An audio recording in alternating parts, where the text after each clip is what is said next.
തിരുവനന്തപുരത്തെ ഒരു ക്ഷേത്രത്തിൽ അഗ്നിബാധ ഉണ്ടായിരിക്കുന്നു. ആ വാർത്തയിലേക്കാണ് ആദ്യം. തിരുവനന്തപുരം ഇടയാർ നാരകത്തറ ക്ഷേത്ര കലവറയിൽ തീപിടുത്തം. ഫയർഫോഴ്സ് സ്ഥലത്തെത്തി തീയണയ്ക്കാൻ ശ്രമം തുടരുന്നു. ആളപായമില്ല എന്നാണ് പ്രാഥമിക നിഗമനം. വിവരങ്ങളുമായി പ്രജിത്ത് മോഹനൻ ചേരുന്നു. പ്രജിത്ത്, ഇപ്പോൾ തീ നിയന്ത്രണ വിധേയമായിട്ടുണ്ട് എന്ന് ദൃശ്യങ്ങളിൽ നിന്ന് മനസ്സിലാക്കുന്നു.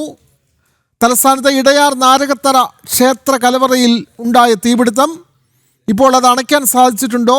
എന്താണ്, എങ്ങനെയാണ് തീപിടുത്തത്തിൻ്റെ കാരണങ്ങൾ? കൂടുതൽ വിവരങ്ങൾ പ്രജിത്ത് മോഹനൻ. വിനോദ്, തീപിടുത്തത്തിന് കാരണം എന്തെന്നുള്ളത് ഈ ഘട്ടത്തിലും വ്യക്തമല്ല. പക്ഷേ ഈ ഇടയാർ നാരകത്തറ ക്ഷേത്രത്തിൻ്റെ കലവറയുടെ ഭാഗം, അതിൻ്റെ ഒരു ഭാഗം മുഴുവൻ ഏതാണ്ട് പൂർണ്ണമായും കത്തി അമർന്നു കഴിഞ്ഞിരിക്കുന്നു. ഇത് തടി കൊണ്ട് നിർമ്മിച്ച ഏതാണ്ട് 450 വർഷത്തിലധികം പഴക്കമുള്ള ഒരു നിർമ്മിതിയായിരുന്നു. അതിന് മുകളിലായി ഷീറ്റുകളൊക്കെ സ്ഥാപിച്ച് സംരക്ഷണം ഒക്കെ ഒരുക്കിയിരുന്നു. പക്ഷേ അത് ഈ തീ പടർന്നതോടുകൂടി പൂർണ്ണമായും അതിലെ തടി കൊണ്ടുള്ള ഭാഗങ്ങൾ പൂർണ്ണമായും കത്തി നശിക്കുന്ന ഒരു സാഹചര്യമുണ്ടായി. തുടർന്ന് അത് പൂർണ്ണമായും ആ ഒരു വശം കത്തി തീർന്നിരിക്കുന്നു. അവിടെ കനലുകൾ പോലെ തീ കിടപ്പുണ്ട്. പക്ഷേ നമുക്ക് അപ്പുറത്ത് കാണാൻ കഴിയും, ഒരു വശത്തേക്ക് ഇപ്പോഴും ഈ പറയുന്ന കെട്ടിടത്തിൻ്റെ ഒരു നാലുകെട്ട് മാതൃകയുള്ള ഒരു കെട്ടിടമാണ്. അതിൻ്റെ ഒരു വശത്തേക്ക് ഇപ്പോഴും തീ പടരുന്നുണ്ട്, അവിടെ കത്തുന്നുണ്ട്. ഫയർഫോഴ്സിന് ആ ഭാഗത്തേക്ക് കയറാൻ കഴിഞ്ഞിട്ടില്ല. കാരണം ഒന്ന് കനലുകൾ ഇങ്ങനെ കത്തിക്കിടക്കുന്നു. അതോടൊപ്പം തന്നെ ഈ അഗ്നിബാധയിൽ ചുട്ടുപഴുത്ത് കിടക്കുന്ന ഷീറ്റുകൾ, അതിന് മുകളിൽ സംരക്ഷണ കവചമായി വെച്ച ഷീറ്റുകൾ അവിടെയുണ്ട്. അതും കാരണം ഫയർഫോഴ്സിനകത്തേക്ക് ആ ഭാഗത്തേക്ക് ഇപ്പോഴും പോകാൻ കഴിഞ്ഞിട്ടില്ല. അവിടെ ആ മുറികൾക്കുള്ളിലൊക്കെ നമുക്ക് കാണാൻ കഴിയും തീ അകത്ത് പുകഞ്ഞു നിന്ന് കത്തുന്നുണ്ട്. ഒരു ക്ഷേത്രത്തിൻ്റെ 450 വർഷം പഴക്കമുണ്ട് എന്നുള്ളതാണ് ഈ പ്രദേശവാസികളൊക്കെ പറയുന്നത്. ഈ നാരകത്തറ എന്ന് പറയുന്നത് ഇടയാർ ഭാഗത്ത്, തിരുവല്ലം ഇടയാർ ഭാഗത്ത് ഒരു ദ്വീപിന് സമാനമായിട്ടുള്ള ഒരു സാഹചര്യമാണ്, ഒരു സ്ഥലമാണ്. അവിടെയാണ് ഈ ക്ഷേത്രം ഉണ്ടായിരുന്നതും ഈ ക്ഷേത്രത്തിനോട് ചേർന്ന് ഇത്തരമൊരു കലവറ പോലെയുള്ള ഒരു സംവിധാനവും അവിടെ തീപിടുത്തം ഉണ്ടാകുന്ന സാഹചര്യം ഉണ്ടായിട്ടില്ല. ഈ നാട്ടുകാർക്ക് ചില കാര്യങ്ങൾ, ഈ തീപിടുത്തവും ഇവിടെ ഇപ്പോഴുണ്ടായിരിക്കുന്ന ഈ ഫയർഫോഴ്സിൻ്റെ രക്ഷ അല്ലെങ്കിൽ ഈ തീ അണയ്ക്കുന്നതിനുള്ള പ്രവർത്തനങ്ങളുമായിട്ടൊക്കെ ബന്ധമുണ്ട്. ഇവിടെ നമ്മുടെ തിരുവല്ലം വാർഡ് കൗൺസിലർ നമുക്കൊപ്പമുണ്ട്. ഇതൊരു വലിയ കുറേ കാലം പഴക്കമുള്ള ഒരു ക്ഷേത്രത്തും അല്ലെങ്കിൽ അതിനോടൊരു നിർമ്മിതിയുമാണ്. പക്ഷേ ഇവിടേക്ക് എത്തുന്ന ഫയർഫോഴ്സ് ഒക്കെ അടക്കുന്നതിനുള്ളൊരു കാലതാമസം ഉണ്ടെന്ന് നിങ്ങൾ പറഞ്ഞത് എന്താണ് ഇവിടെ പ്രശ്നം? എന്താണ് ഇവിടുത്തെ ഇതിപ്പം ഫയർഫോഴ്സ് 450 വർഷത്തിൽ കൂടുതൽ പഴക്കമുള്ള ഒരു തറവാടാണ്. യാദൃശ്ചികമായിട്ട് ഇങ്ങനെ തീയട് പടർന്നു. പക്ഷേ നമുക്ക് നമ്മൾ ഫയർഫോഴ്സിനെ വിളിച്ച് അറിയിച്ചെങ്കിലും ഫയർഫോഴ്സ് എത്താൻ വലിയ വണ്ടി വരാനുള്ള ബുദ്ധിമുട്ട് നമ്മളിവിടെ ഉണ്ട്. അതായത് നമ്മുടെ പാലവുമായി ബന്ധപ്പെട്ട് ഒരു 3.5 വർഷം കൊണ്ട് ഞാൻ മേയർക്ക് ലെറ്റർ കൊടുക്കുകയും അതിൻ്റെ പണി ചെയ്യാൻ വേണ്ടി എഴുതി കൊടുത്തിട്ട് ഇതുവരെ നടപടിയൊന്നും ഉണ്ടായിട്ടില്ല. അപ്പോൾ അങ്ങനെ അത് പ്രകാരം നമുക്കിവിടെ വാഹനം വരാൻ വേണ്ടി അല്പം താമസം ഉണ്ടായി. ചെറിയ വാഹനം മാത്രമാണ് വന്നത്. അപ്പോൾ ചെറിയ വാഹനത്തിൽ നമുക്ക് ഫയർഫോഴ്സ് ഉപയോഗിച്ച് ചെയ്യാൻ പറ്റിയില്ലായിരുന്നു. ഇപ്പം അല്പസമയത്ത് മുമ്പാണ്, ഒരു അരമണിക്കൂർ മുൻപാണ് വേറെ വണ്ടികളൊക്കെ വന്നത്. തന്നെ നമ്മൾ 3 വാഹനം വരെ പാലത്തിന് അക്കരെ വന്ന് കിടക്കുകയായിരുന്നു. പാലം കയറാൻ പറ്റാത്ത അവസ്ഥയാണ്. നമ്മൾ ഇന്നുവരയ്ക്കും മേയർ ഫണ്ട് അനുവദിച്ച് തരാത്തത് കൊണ്ടാണ് നമുക്ക് ആ പാലം പണിയാൻ പറ്റാത്തത്. എസ്റ്റിമേറ്റ് വരെ കെല്ലിന് കമ്പനിക്കാർ വന്ന് എസ്റ്റിമേറ്റ് വരെ എടുത്ത് കൊടുത്തതാണ്. എന്നിട്ടും നമുക്കിതുവരെയ്ക്കും ആ പാലം അനുവദിച്ച് തന്നിട്ടില്ല. പ്രദേശത്തേക്കുള്ള പ്രധാനപ്പെട്ട വഴി അതാണ്. അത് ഏക വഴിയെന്ന് പറയും. ഇവിടെയുള്ള 450 കുടുംബങ്ങൾക്ക് ഏക വഴിയെന്ന് പറഞ്ഞാൽ ഈ പാലം, ഒരു പാലം മാത്രമേ ഉള്ളൂ.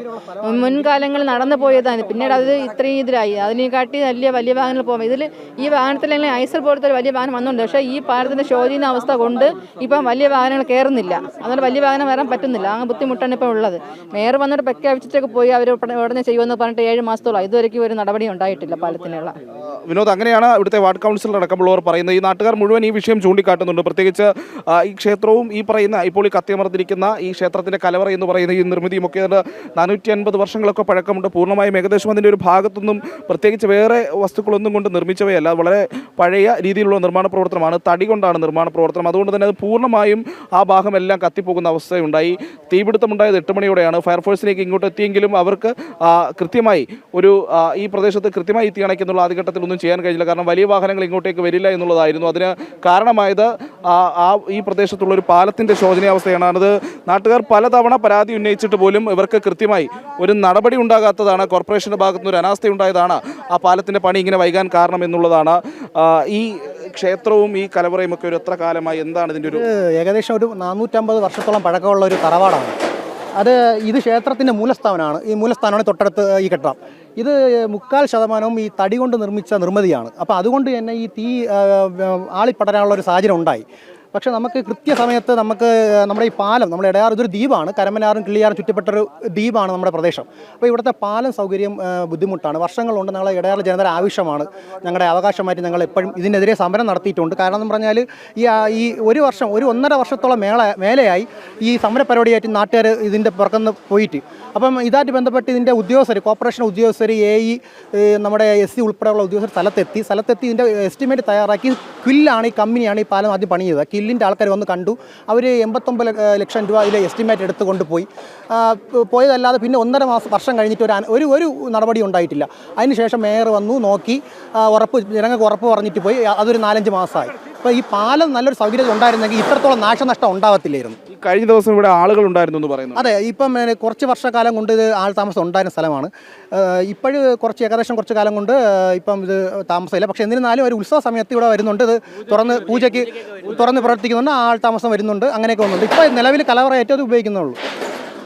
വിനോദ, അങ്ങനെയാണ് ഇവിടുത്തെ ഈ നാട്ടുകാർ ഉന്നയിക്കുന്ന പ്രധാനപ്പെട്ട വിഷയം ഇതാണ്. നമ്മൾ ഈ ഫയർഫോഴ്സ് ഉദ്യോഗസ്ഥർ ഇപ്പോൾ ജോലി എടുക്കുന്ന കാഴ്ച നമുക്ക് കാണാൻ കഴിയും. അവർ നിൽക്കുന്നത് ഇപ്പോഴും കനലുകൾ അവിടെ കത്തിക്കൊണ്ടിരിക്കുന്ന ഒരു ഭാഗത്താണ്. അവിടെ വെള്ളം നനച്ചിട്ടുണ്ട് എങ്കിലും അവിടേക്ക് വീണ്ടും ഈ പുക ഇങ്ങനെ ഉയർന്നുകൊണ്ടിരിക്കുന്നുണ്ട്. അപ്പോൾ അത്രയധികം ചൂടുള്ള ഒരു ഭാഗത്ത് തന്നെയാണ് അവർ നിൽക്കുന്നത്. അവരെ നമുക്ക് ഈ കാര്യത്തിലൊന്നും കുറ്റം പറയാൻ കഴിയില്ല. പക്ഷേ അധികൃതരുടെ ഭാഗത്ത് നിന്ന് ഈ പ്രദേശത്തേക്കുള്ള ഗതാഗത സംവിധാനം അടക്കമുള്ള കാര്യങ്ങളിൽ ഒരു കൃത്യമായ ഇടപെടൽ, ഒരു പ്രദേശത്തേക്കുള്ള ഏക വഴിയെന്ന് അവർ പറയുന്ന ആ വഴി, ഒരു പാലം, അത് കൃത്യമായി അതിൻ്റെ ശോചനീയാവസ്ഥ പരിഹരിക്കാതെ, വലിയ വാഹനങ്ങൾ എത്താനുള്ള സൗകര്യങ്ങൾ ഒരുക്കി നൽകാതെ ഉണ്ടായിട്ടുള്ള ഒരു വലിയ വീഴ്ച കോർപ്പറേഷൻ്റെ ഭാഗത്ത് നിന്നുണ്ട്. ആ വീഴ്ച തന്നെയാണ് ഇവിടുത്തെ ഈ കെട്ടിടം ഇത് പൂർണ്ണമായും കത്തി നീരുന്ന മരുന്നിലേക്ക് പോകുന്നത് എന്നുള്ളതാണ് നാട്ടുകാർ പറയുന്നത്. കാരണം ഫയർഫോഴ്സിൻ്റെ വലിയ വാഹനങ്ങൾക്ക് എത്താൻ കഴിഞ്ഞില്ല, ചെറിയ വാഹനങ്ങൾക്ക് മാത്രമാണ് ഈ പ്രദേശത്തേക്ക് എത്താൻ കഴിഞ്ഞത് എന്നുള്ളതും, അതോടൊപ്പം തന്നെ ഓസടക്കമുള്ള കാര്യങ്ങൾ, വെള്ളം തളിക്കുന്നതിനുള്ള ഓസടക്കമുള്ള കാര്യങ്ങൾ ഇങ്ങോട്ടേക്ക് എത്തിക്കുന്നതിനുമൊക്കെയുള്ള കാലതാമസം വന്നതുകൊണ്ടാണ് എന്നുള്ളതാണ് അവർ ചൂണ്ടിക്കാട്ടുന്നത്.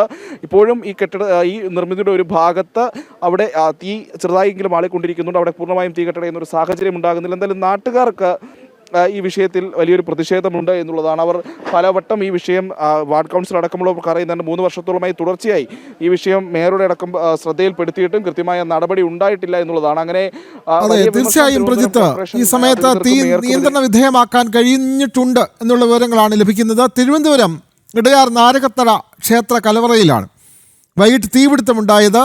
എന്തായാലും ആ സ്ഥലത്തേക്ക് എത്താൻ ഉള്ള പാലത്തിൻ്റെ അപര്യാപ്തത, അല്ലെങ്കിൽ ചെറിയ പാലം, അതുകൊണ്ട് ഫയർഫോഴ്സിൻ്റെ വാഹനങ്ങൾ കൃത്യസമയത്ത് എത്താൻ കഴിഞ്ഞില്ല. അത് വലിയ തീപിടുത്തത്തിന് ഇടയാക്കി എന്നുള്ള വിവരങ്ങളാണ് നാട്ടുകാരും സ്ഥലത്തെ കൗൺസിലറും പങ്കുവച്ചത്. വിവരങ്ങൾ നൽകുകയായിരുന്നു പ്രജിത് മോഹൻ.